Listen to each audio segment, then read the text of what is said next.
Olá, estamos começando mais um programa Além do Divã. Meu nome é Bárbara Bim, sou psicóloga infanto-juvenil e terapeuta integrativa e hoje eu tô aqui para conversar com você um pouquinho sobre as crianças no ambiente escolar.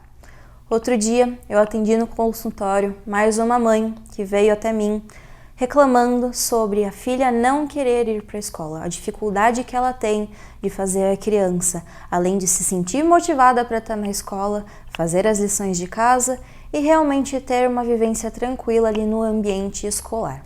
Isso é uma coisa muito comum de acontecer e meu objetivo aqui hoje é poder trazer um pouquinho de clareza para você do porquê que essas coisas podem estar acontecendo. Então vamos lá. Existem alguns fatores que levam a este tipo de comportamento nas crianças. Sem ordem de importância, mas vamos lá. Uma pergunta que você, como pai, mãe ou cuidadora, pode fazer a si mesmo, se essa é uma coisa que você vivencia aí também, é a seguinte: o que será que eu posso estar também projetando das minhas expectativas, vontades e desejos na minha criança? Porque é muito comum, às vezes, a gente resgatar sonhos, coisas que a gente não vivenciou, mas que a gente gostaria de ter vivenciado na nossa infância.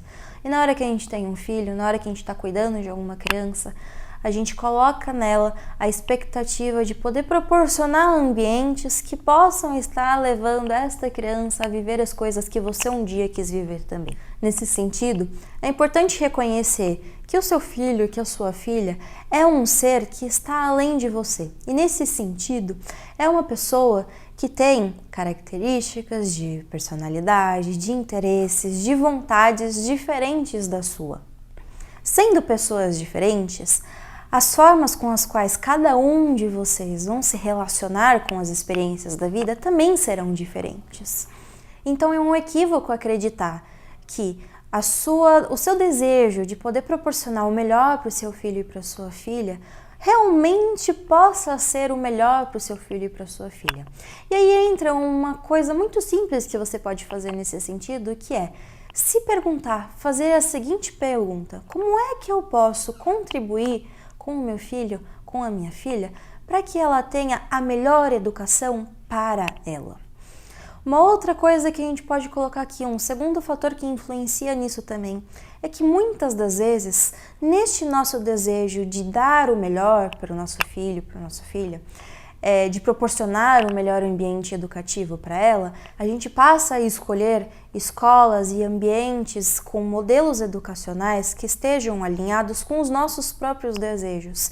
E aí, às vezes, um perfil de escola que tem um modelo didático muito específico, muito característico, não necessariamente vai estar de acordo com o perfil do seu filho, da sua filha, em termos de também personalidade, de gostos. Às vezes a sua criança pode gostar mais de artes, de esporte, ou do ambiente acadêmico, da leitura. Então, diferentes escolas vão ter diferentes ambientes em que elas podem exercitar e desenvolver cada uma dessas características. Mas, se é uma criança, por exemplo, que tem um lado mais voltado para as artes e você insere numa escola em que a arte é pouco presente nesse tipo de ambiente, é claro, é perfeitamente comum que essa criança não queira ir para a escola, que aquele não seja um ambiente agradável para ela, porque ali ela estará vivenciando coisas que poderão potencializar ainda mais aquele sistema de crenças que a gente já vem conversando há alguns encontros. Crenças que são a nível inconsciente, mas que, uma vez instauradas, tende a se potencializar à medida que ela vai passando dos anos na escola. Crenças do tipo: você é incompetente, você é burra, você é incapaz. Isso, mesmo que não dito diretamente para essa criança, poderá ficar para ela, mesmo que ali como uma mensagem subliminar no meio de um contexto de uma atividade que ela não conseguiu entregar dentro do prazo previsto, dentro do tempo elaborado para aquela atividade naquela sala de aula. Portanto, buscar conhecer e entender qual é o princípio pedagógico da escola em que o seu filho e sua filha está é o primeiro passo para você então entender se realmente aquele perfil está sendo adequado para a sua criança ou se seria interessante você pelo menos conhecer outras escolas e outros modelos em que ela poderá se sentir muito mais confortável, muito mais acolhida. Um outro ponto a se considerar também é você se perguntar: quão presente você está na vida educacional do seu filho, da sua filha? Presente em que sentido? No sentido mesmo de perguntar para ele: e aí, filho, e aí, filha, como é que foi na escola hoje? O que você fez? Conversar com ele. E conversar sem querer especular os mínimos detalhes, mas pelo menos dar a abertura para que o seu filho sinta confortável para estar trazendo para você possíveis inquietações, possíveis questionamentos que ele possa fazer. Isso pode proporcionar a vocês um tempo de qualidade entre cuidador e filho, pai, filho, mãe, filho, muito maior, muito mais grandioso. E aí se abre a possibilidade de você então reconhecer e identificar: poxa, tem alguma coisa aqui que não está funcionando. O que eu posso fazer para sanar ou diminuir um pouco este problema ou essa questão do meu filho? E dentro de um diálogo é muito importante que a gente esteja com a escuta ativa, que a gente esteja em permissão para poder receber da fala do seu filho o que quer que esteja acontecendo. Neste momento, mais uma vez, é importante a gente entrar num estado de reconhecer o quão os seus desejos, as suas vontades, aquilo que você pode estar projetando no seu filho acaba aparecendo ali, para poder dar uma afastada, dar um passo atrás e realmente só ouvir e observar o que quer que se requer naquele momento. Não quais são as suas vontades, e sim quais são as necessidades do seu filho naquela situação, naquele momento. E por último, mas não menos importante, existe uma outra situação também que tem se intensificado pós-pandemia, que é a forma como a criança pode ter um ambiente adequado de estudo para além da escola. Claro que estudar para fazer prova, fazer lição de casa, passa a ser uma coisa não tão legal e divertida assim de ser feita, se ela não tem também um espaço adequado para que isso seja feito. E espaço, eu não estou falando só de espaço físico, não. Isso também é importante, é claro, que dentro de casa exista uma mesa na altura adequada para a criança, com os materiais e os recursos que ela necessita para poder fazer aquela atividade, aquela lição daquele dia, para ela poder estudar, mas também um espaço adequado para que ela possa, em eventuais dúvidas, recorrer a algum adulto que possa estar sanando aquela necessidade daquele momento.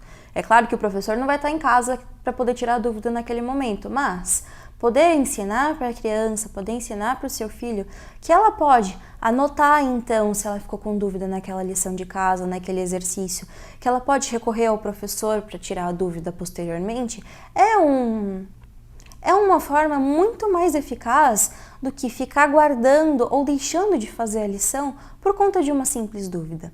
Muitas das vezes essas dúvidas, quando surgem, acabam trazendo aquele disparador de que sou incapaz, sou incompetente porque eu não consegui resolver aquela lição.